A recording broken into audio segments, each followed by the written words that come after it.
어느 여자분이 결혼을 하는데 신실한 신앙인이었는데 결혼을 불신자랑 했어요. 결혼 후에 당연히 신앙적인 핍박이 왔겠죠. 남편이 교회를 못 다니게 하는 겁니다.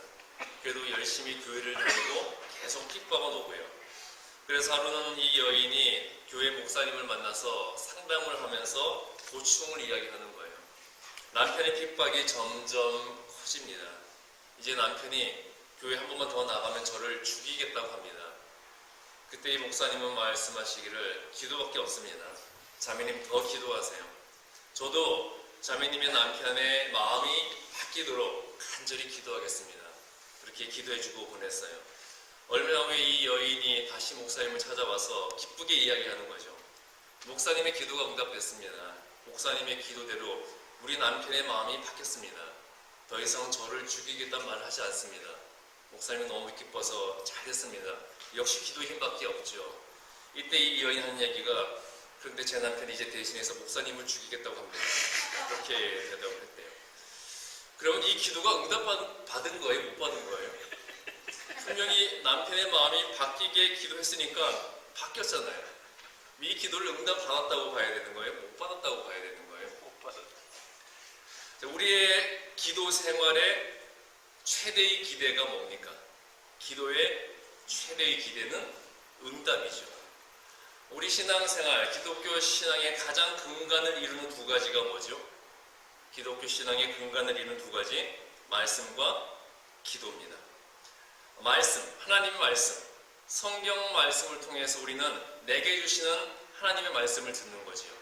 그리고 나를 향하신 하나님의 뜻과 섭리를 알게 되는 거예요. 그리고 그 말씀 붙잡고 기도할 때 하나님은 말씀으로 존재하는 분이죠. 그러기에 말씀이신 하나님을 붙잡고 기도할 때 하나님은 그 기도를 통해서 우리 안에 임재하시고 나와 함께 동행하게 되시는 거죠. 결국 기도가 하나님을 우리 안에 임재하시도록 이끄는 그런 수단이 된다는 거예요. 여러분 기도 많이 하시죠? 자, 기도는 언제 해야 되는 걸까요? 슬플 때 하는 거예요? 기쁠 때 하는 거예요? 괴로울 때, 즐거울 때, 일이 꼬일 때, 잘 풀릴 때, 고난을 겪을 때, 만사 형통할 때 언제 기도하는 걸까요? 항상 기도하는 게 맞죠? 상황에 상관이 없습니다. 기쁘거나 즐거우거나 상황이 중요한 게 아니라 우리는 상황에 상관없이 항상 기도를 해야 되는데 그러면 어느 때까지 기도를 해야 되는 걸까요? 어떤 기도를 시작을 했어요? 응답 받을 때까지 하는 거예요? 아니면 응답 받지 못한 것이 확인되면 그때 멈추어야 하는 걸까요? 혹은 무조건 응답될 것이니까 처음 한번 시작만 해놓으면 되는 걸까요? 어느 때까지 기도를 해야 되는 거죠? 기도는 쉬지 않고 하는 겁니다. 쉬지 않고 응답의 유무, 응답의 결과에 관계없이 끊임없이 계속하는 게 기도라는 거죠. 왜냐하면 기도는 믿는 자들의 의무이자 책임이고 권리라는 거예요. 여기서 의무와 책임과 권리의 관계를 잘 봐야 됩니다. 우리가 사회의 구성원으로 살아가잖아요. 이 사회의 구성원으로서 내게 어떤 권리가 주어지면 그 다음에 책임과 의무를 다하는 겁니까? 아니면 사회의 구성원으로서 이 사회를 위한 책임과 의무를 다하게 될 때 그에 합당한 권리가 주어지는 걸까요? 어떤 거예요? 책임과 의무를 다 하게 되면 그에 합당한 권리가 주어지는 거잖아요. 기도도 똑같다는 겁니다. 먼저 책임과 의무로서 기도를 해야 된다는 거예요.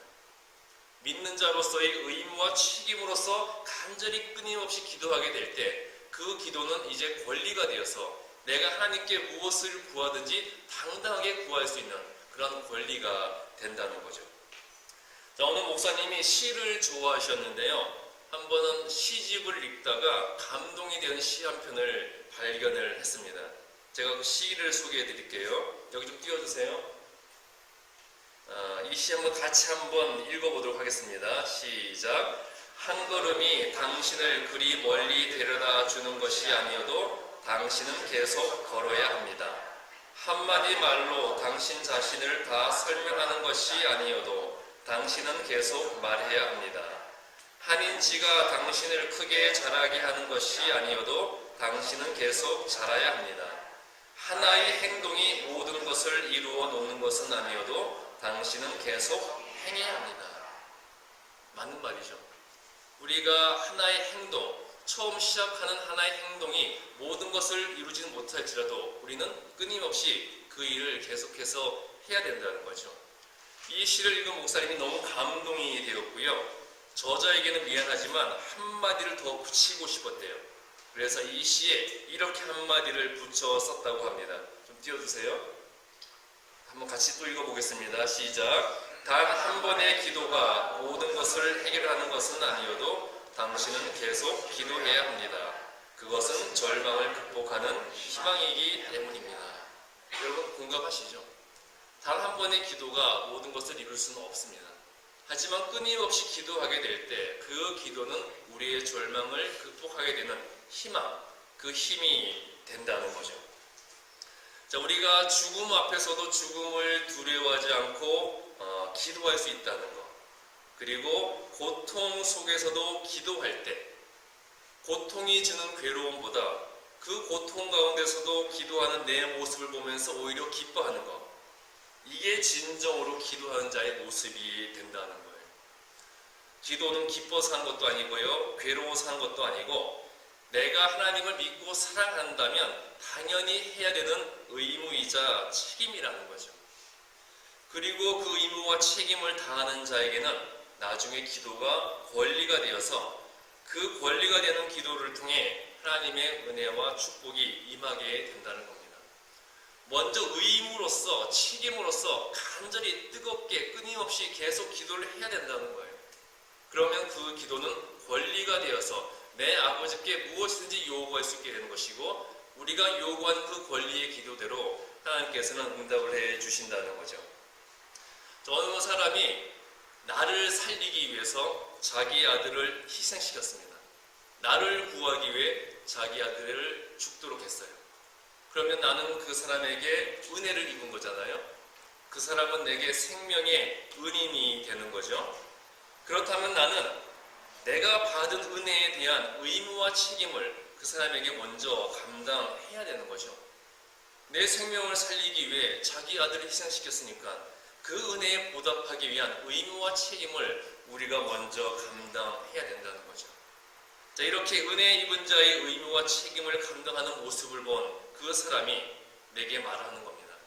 이제 너가 내 죽은 아들 대신해서 나의 아들이 되라.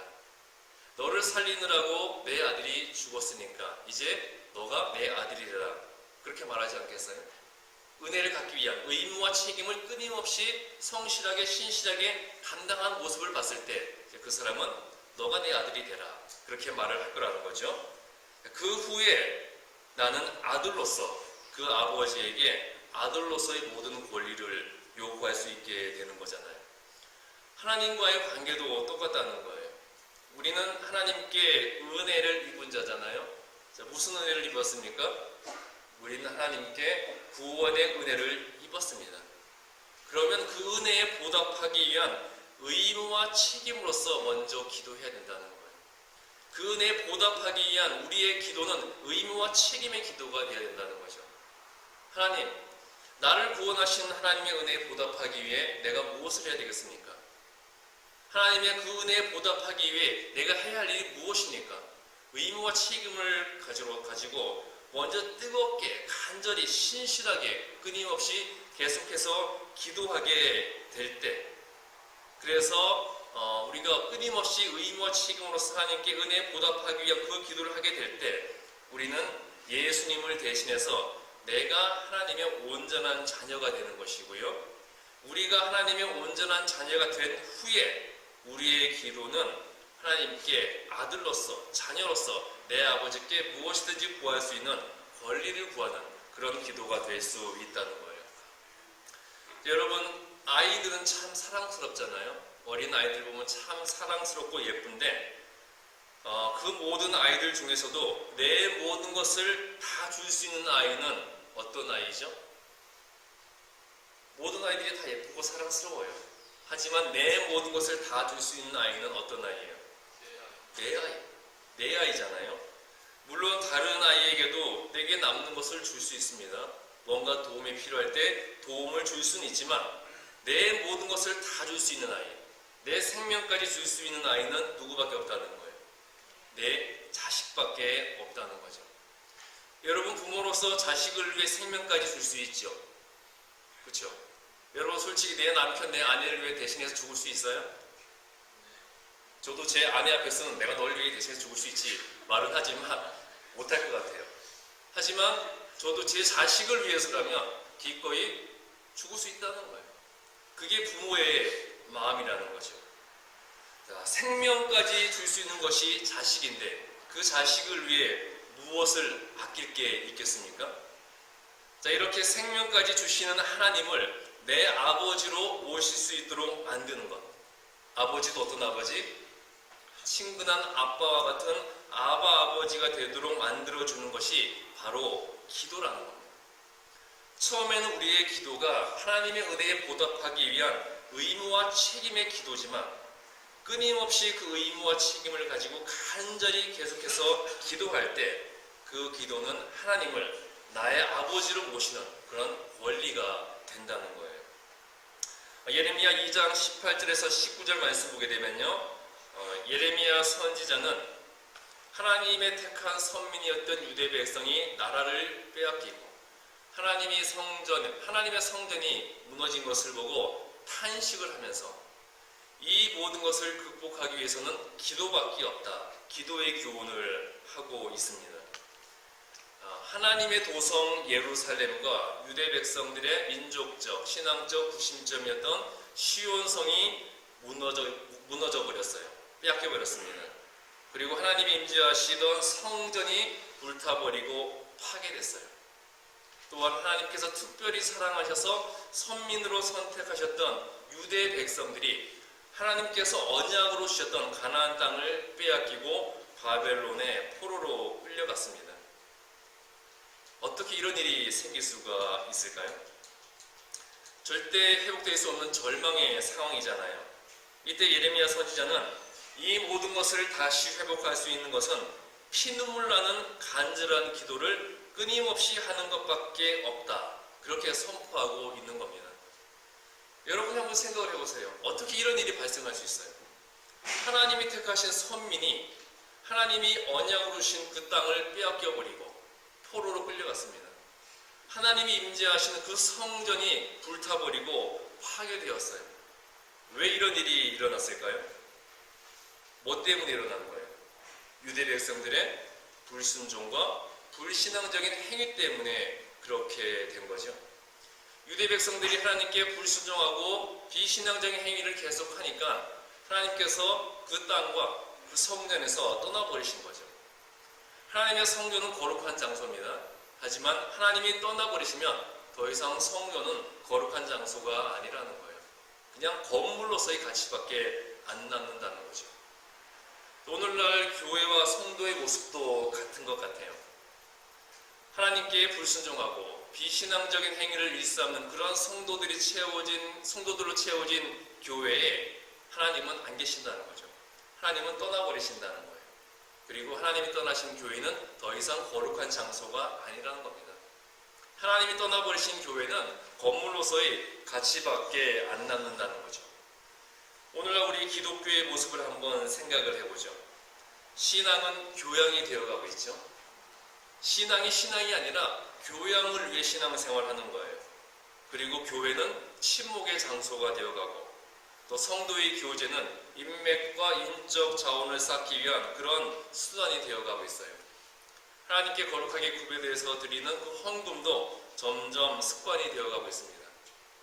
내게 베풀어 주시는 내가 너무 감사해서 진정으로 기쁘고 감사하고 감격스러운 마음으로 드리는 제물이 헌금이 아니라 그냥 형식적으로 습관적으로 그냥 지갑 안에 있는 돈 중에 적당히 얼마 꺼내서 그냥 드리는 돈이 헌금이 되어버렸고, 더 나가서 문제는 뭐냐면 헌금이 복채가 되어가고 있다는 거예요.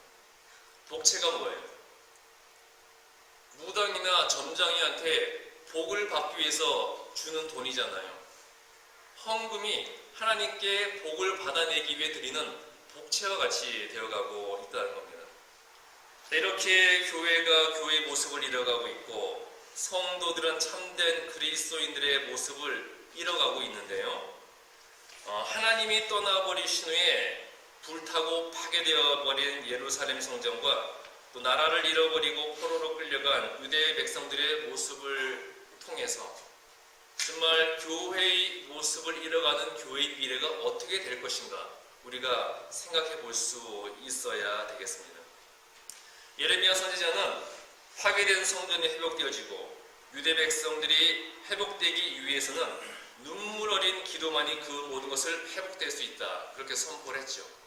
이런 예레미야 선지자의 선포처럼 교회의 모습을 잃어버리고 황폐해져가는 교회와 또 빛과 소금으로서의 모습을 잃어버린 성도들을 회복할 수 있는 유일한 방법은 뭐밖에 없을까요? 뭐밖에 없겠습니까? 기도밖에 없다는 겁니다. 어떤 기도? 기도밖에 없는데 어떤 기도밖에 없는 걸까요? 예레미야가 2장 18절 말씀 보게 되면 예레미야 선지자가 말합니다.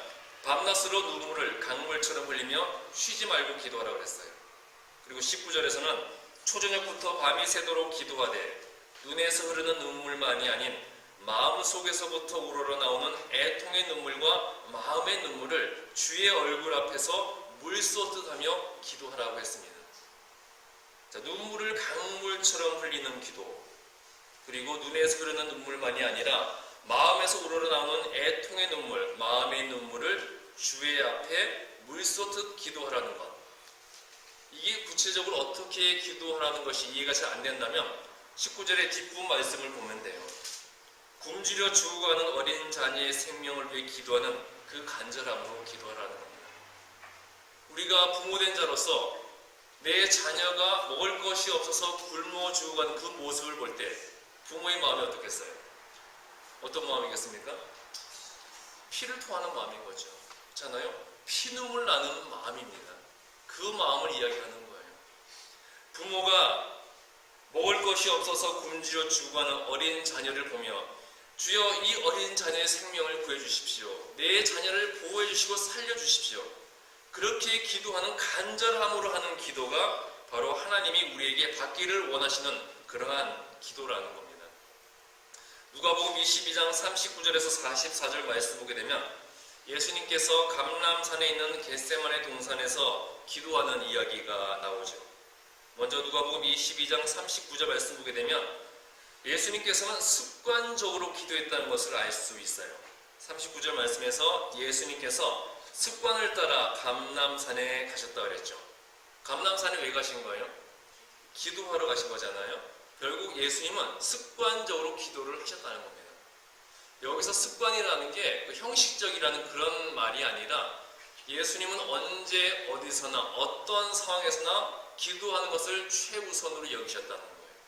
그리고 모든 상황에서 먼저 기도하는 것이 몸에 배에 있었다는 거죠. 이번에 예수님께서는 기도하러 가실 때 감람산의 겟세마네 동산에 제자들도 데리고 가셨습니다. 그래서 40절과 41절 말씀 보게 되면 감람산에 제자들을 데리고 가셔서 제자들에게 기도하라고 하신 후에 자신도 조금 떨어진 곳에서 기도를 하셨어요. 그리고 44절 말씀 보게 되면 여기서 습관적으로 기도하시는 예수님의 기도의 모습이 나옵니다. 예수님이 습관적으로 어떤 모습으로 기도를 하셨죠? 44절 보게 되면 힘쓰고 애써 더욱 간절히 기도했는데 어느 정도까지 간절히 기도하셨어요? 땀이 땅에 떨어지는 뭐같이? 핏방울같이 기도하셨다는 거예요. 결국 예수님은 어떻게 기도하셨다는 거죠? 피눈물 나도록 기도를 하셨다는 거죠. 피눈물 나는 그런 열심과 간절함이 있는 기도를 항상 습관적으로 계속해서 해오셨다는 거예요. 예수님도 습관적으로 끊임없이 계속해서 피눈물 나는 기도를 하셨는데 우리가 기도하지 않고 어떻게 신앙생활을 할 수가 있겠습니까? 지금 예수님이 겟세마네 동산에서 기도하시는 상황은 그 십자가 순환을 앞두고 기도하시는 거예요. 이제 이 기도를 마치면 당신이 십자가에 못 박힐 것을 알고 있었습니다. 그러면 지금 예수님이 기도하시는 상황은 절망의 상황에서 기도하시는 걸까요? 기쁨의 상황에서 기도하시는 걸까요? 절망의 상황? 아니면 기쁨의 상황? 절망의 상황이라고 생각을 하세요? 자신 있게 대답을 해보세요. 예수님이 기도하시는 지금의 상황은 절망의 상황이면서 동시에 기쁨의 상황 모두를 포함하고 있는 거예요. 먼저 절망의 상황은 이제 자신이 모진 고난을 겪으면서 십자가에서 죽어야 한다는 것을 알고 있는 그 절망의 상황에서 기도하시는 겁니다. 그런데 동시에 기쁨의 상황은 자신의 그 십자가 고난을 통해서 죄인된 모든 인간이 구원을 받게 된다는 것을 아는 그 기쁨의 상황에서 기도하고 계시다는 거예요. 그럼 예수님의 이 기도가 보여주는 건 뭐겠습니까? 우리는 기쁠 때나 슬플 때나 절망의 상황에서나 희망의 상황에서나 항상 제일 먼저 기도해야 된다. 그것을 보여주고 있는 거죠. 또한 예수님의 이 기도는 자신의 의무와 책임 그리고 권리를 모두 행사하는 기도였어요. 먼저 자신이 고난당하고 죽어야 한다는 인류의 대속과 구속을 위해 자신이 고난당하고 죽어야 한다는 그 의무와 책임을 위해 기도한 것이었고요. 그 모든 고난을 마친 후에는 이제 자신이 원래 있던 곳 하늘나라로 나를 다시 올리셔서 원래 가지고 있던 모든 영광을 다시 얻게 해달라는 권리를 위한 기도였다는 겁니다. 먼저 자신의 의무와 책임으로 기도를 하셨어요. 그 후에 마지막으로는 자신의 권리를 위해 기도하셨다는 겁니다. 이렇게 예수님께서 자신의 의무와 책임을 위해 끊임없이 계속해서 간절히 신실하게 기도하신 후에 마지막으로 자신의 권리를 하나님께 구했을 때 하나님께서 어떻게 해주셨습니까? 빌립보서 2장 9절에서 11절 말씀 보게 되면 하나님은 예수님을 하늘의 가장 높은 보좌로 올리셔서 세상 모든 만물이 그 앞에 무릎을 꿇도록 하셨어요.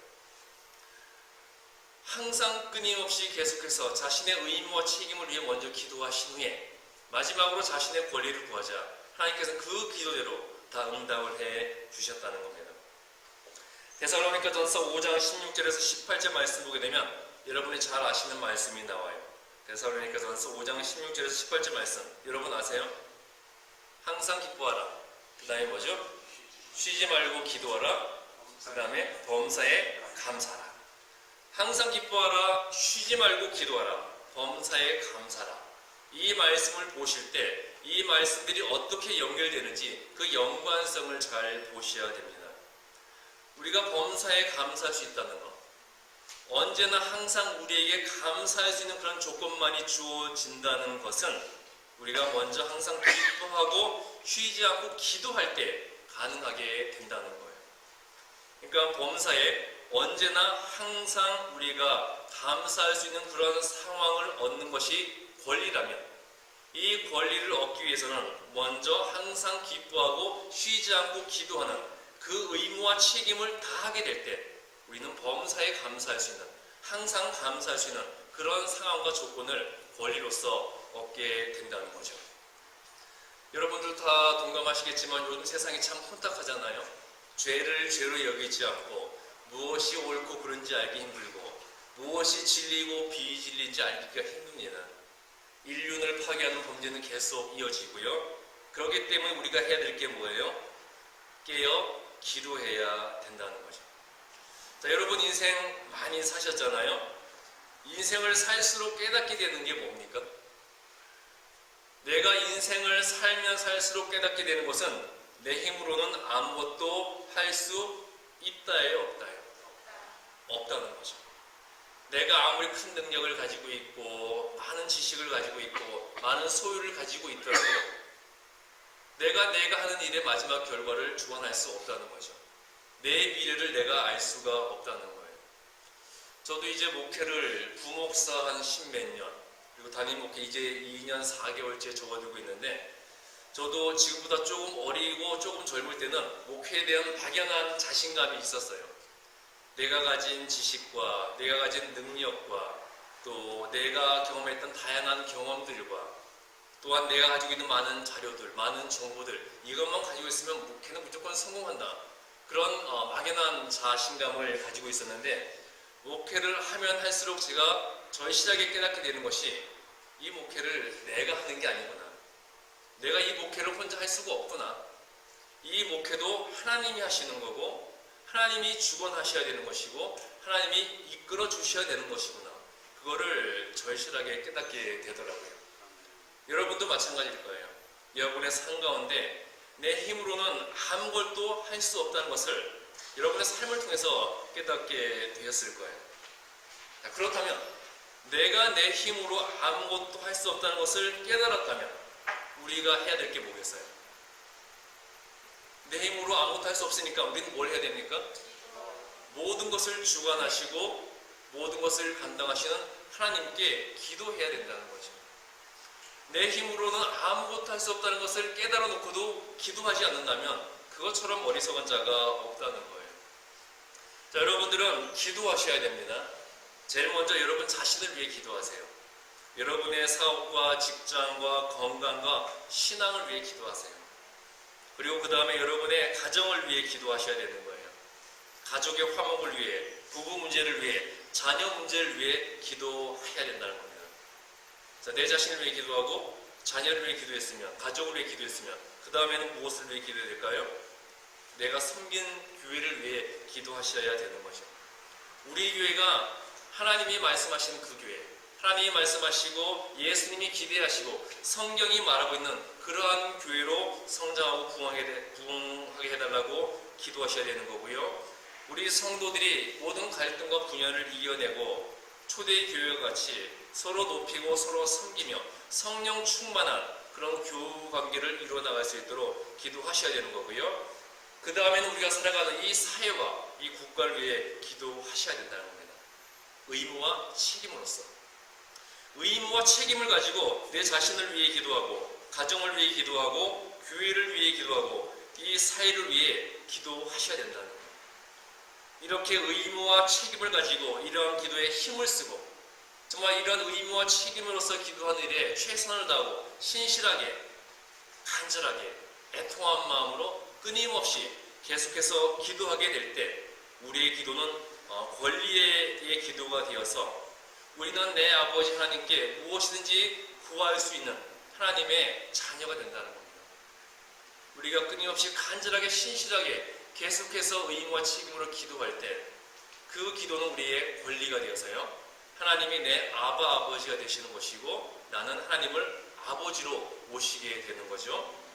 그리고 우리가 하나님을 내 아버지로 모시게 될 때 우리의 모든 기도는 하나님 앞에 무엇을 구하든지 당당하게 구할 수 있는 권리가 되어서 우리가 권리로서 기도할 때 하나님께서 그 모든 기도에 응답해 주신다는 겁니다. 자, 여러분들의 기도가 의무와 책임에만 머물러 있으면 안 됩니다. 내 기도가 의무와 책임에만 머물러 있는 것이 아니라 권리가 되기 위해서는 어떻게 기도해야 된다고요? 간절히 신실하게 끊임없이 계속해서 애통한 마음으로 기도하게 될 때 여러분의 기도가 권리가 된다는 거예요. 그리고 내 기도가 권리가 될 때 내 아버지께 무엇인지 구할 수 있고 하나님은 그 기도대로 응답해 주신다는 거죠. 자, 여러분의 기도가 권리가 될 때까지 끊임없이 간절하게 쉬지 않고 애통한 마음으로 기도하셔서 여러분의 기도가 내 아버지께 무엇이든지 당당하게 구할 수 있는 권리의 기도가 되시기를 바랍니다. 그래서 여러분이 구하는 모든 것을 기도를 통해 이루어 나가는 믿음의 사람, 기도의 사람, 하나님의 사람이 되기를 주님의 이름으로 축복합니다. 기도하겠습니다.